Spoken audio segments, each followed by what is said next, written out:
wabarakatuh.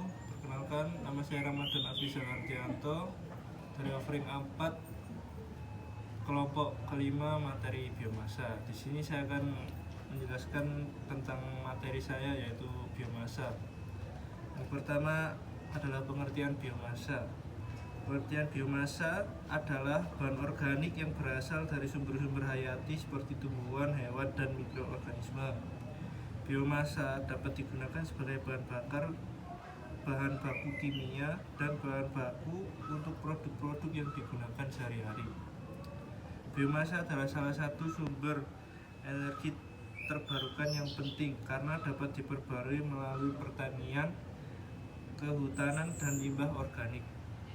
Penggunaan biomasa sebagai sumber energi berpotensi mengurangi ketergantungan pada bahan bakar lain-lain yang menyumbang emisi gas rumah kaca dan polusi udara. Yang kedua adalah manfaat biomasa. Pemanfaatan biomasa dapat dilakukan dalam beberapa cara, diantaranya yang pertama, pembangkit listrik tenaga biomasa. Yang kedua, produksi bahan bakar cair. Yang ketiga, produksi gas biomasa. Yang keempat, pengolahan limbah biomasa. Yang kelima, pemanas ruangan biomasa. Selanjutnya yaitu adalah penjelasan tentang biodiesel. Biodiesel adalah bahan bakar alternatif yang terbuat dari minyak nabati atau lemak hewan. Bahan bakar ini dapat digunakan sebagai pengganti bahan bakar diesel konvensional yang terbuat dari minyak bumi. Biodiesel memiliki sifat yang mirip dengan diesel, sehingga dapat digunakan pada mesin diesel tanpa perlu melakukan perubahan pada mesin. Bahan baku utama untuk biodiesel adalah minyak kelapa sawit, jarak, kedelai, atau lemak hewan. Proses produksi biodiesel melibatkan reaksi kimia antara minyak nabati atau lemak hewan dengan alkohol, biasanya metanol dalam kehadiran katalis. Proses ini disebut transterifikasi dan menghasilkan biodiesel serta gliserol yang dapat digunakan dalam berbagai industri. Biodiesel memiliki beberapa keunggulan dibandingkan diesel konvensional. Bahan bakar ini lebih ramah lingkungan karena emisi gas buangnya yang lebih rendah, serta dapat mengurangi ketergantungan terhadap sumber daya minyak bumi yang terbatas. Selain itu, biodiesel juga dapat digunakan pada mesin diesel yang ada tanpa perlu mengubah mesin atau sistem bahan bakar. Namun produksi biodiesel juga memiliki beberapa kelemahan. Bahan baku yang digunakan biodiesel dapat bersaing dengan produksi pangan, sehingga dapat mempengaruhi ketersediaan pangan di suatu wilayah. Selain itu, biaya produksi biodiesel juga lebih tinggi dibanding dengan diesel konvensional, sehingga harganya juga lebih mahal. Terima kasih. Assalamualaikum warahmatullahi wabarakatuh. Kenalkan, nama saya Tiranke Pantoni dari offering 4. Di sini saya akan meneruskan materi tentang biomasa. Saya akan menerangkan tentang inovasi dan kekurangan atau kelebihan. Saya akan mengambil inovasi dari biofuel. Biofuel adalah bahan bakar yang dihasilkan dari sumber daya biomasa seperti tanaman, limbah organik, dan sisa-sisa pertanian. Inovasi biofuel bertujuan untuk mengembangkan teknologi produksi bahan bakar yang lebih efisiensi, berkelanjutan, dan ramah lingkungan. Salah satu inovasi dari biofuel adalah biojet fuel. Biojet fuel merupakan salah satu inovasi biofuel yang bertujuan untuk mengurangi emisi karbon di sektor penambangan. Biojet fuel dibuat dari bahan biomasa seperti minyak kelapa sawit, gandum, dan kacang tanah. Biojet fuel memiliki kualitas yang sama dengan bahan bakar jet biasa, tetapi memiliki emisi karbon yang lebih rendah. Biojet fuel memiliki beberapa keuntungan dibandingkan dengan bahan bakar jet konvensional. Pertama, yaitu biojet fuel menghasilkan emisi karbon yang lebih rendah dibandingkan bahan bakar jet konvensional. Ada pula kekurangan biofuel. Yang pertama yaitu penggunaan pupuk yang mencemari tanah. Yang kedua, ancaman ke ketahanan pangan.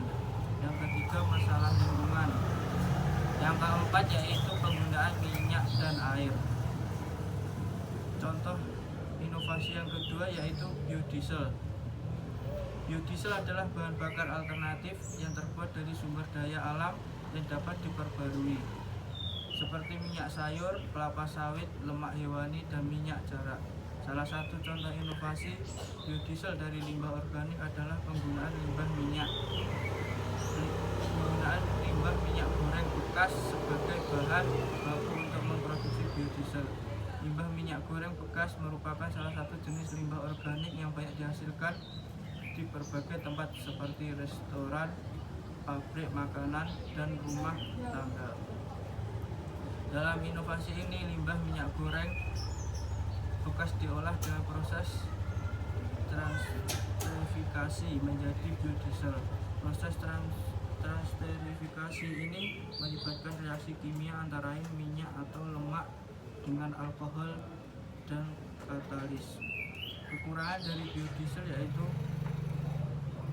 sumber bahan baku pembuatannya. Pada umumnya bahan baku biodiesel dapat menggunakan tanaman pangan, akan menyebabkan peningkatan harga pangan dan kemungkinan menimbulkan kelaparan apabila tersediaan sumber daya yang terbatas. Sekian video dari presentasi kelompok kami. Bila ada salah kata, saya mohon maaf. Assalamualaikum warahmatullahi wabarakatuh. Assalamualaikum warahmatullahi wabarakatuh. Nama saya Arianto Juliel. Saya dari kelompok 5. Di sini saya akan menjelaskan tentang pembuatan paket biodiesel, yang kedua komponen biodiesel, yang ketiga prinsip kerja biodiesel. Yang pertama, pembuatan paket biodiesel. Satu, alas. Di sini kita menggunakan gabus, dan aspalnya kita menggunakan kertas asturo, dan bangunan-bangunannya kita menggunakan kertas karton yang tebal. Terus berikutnya pewarna, kita menggunakan, ada yang menggunakan spidol dan ada yang menggunakan cat. Dan untuk aksesoris lainnya kita beli. Terus selanjutnya yang kedua, komponen biodiesel. Yang pertama ada penampungan kelapa sawit sementara. Terus yang kedua ada bangunan tempat untuk mengelola kelapa sawit dan biodiesel. Yang ketiga ada cerobong asap, yaitu tempat pengeringan. Yang selanjutnya ada prinsip kerja biodiesel. Di sini prinsip kerja biodiesel diawali di rumah pengelolaan. Yang pertama ada pemurnian, yang kedua ada transterifikasi, yang ketiga ada pencucian, dan selanjutnya dialirkan ke tempat cerobong asap, yaitu ada pengeringan dan filtrasi. Selanjutnya biodiesel siap digunakan.